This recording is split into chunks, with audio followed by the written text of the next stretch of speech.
now I'm curious. So at what point did you understand that it wasn't as good to be black?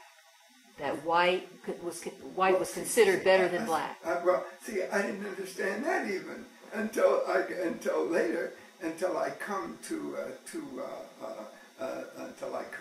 Illinois. That's what I mean. Until I come to but now remember, we lived in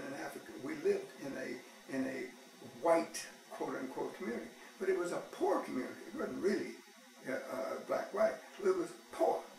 Right. In where? In Macomb. In Macomb, Illinois. Yeah, it's taken for so granted. You went from a black community in Missouri, which was poor. It's taken for granted. Okay.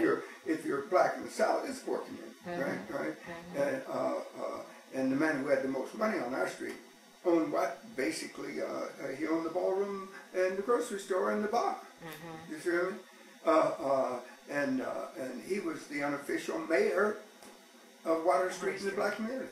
Right? Everything worked off of Water Street. So in Illinois, you lived in a white community? Well, I lived in an integrated community, but the best way to say it is it was a poor community. Oh, okay. See, and it was at a time of depression. So where I particularly lived was mainly white. The further east you went, right, because it was east end of town, the further east you went, the more black people you found, but also more poor white people. The poorest lived the further you went. It's east end of town, and all communities were laid out the same way. Is it? We used to call it the other side of the railroad track, right? Well, truthfully, we live right on the railroad track. You're bringing stuff out of me that I am always thought is important for me, but is never thought in terms of a whole continuity. And I think the kind of people you'd have at the History Center that are concerned about, real concerned about the people and situation that they deal with, right, would like it if that not as spasmodic moments, but as a continuity, you see. And it's such a continuity to me that I see it to anyone looking.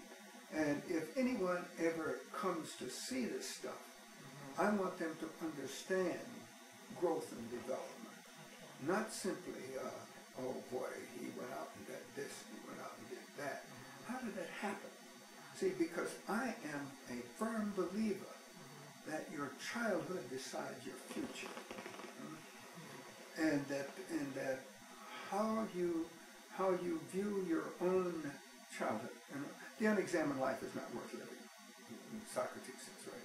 He's so right. I mean, is that? But let's put it this way: to have no life early means you're not going to have much life later either. That you understand, care about, or anybody else will care about.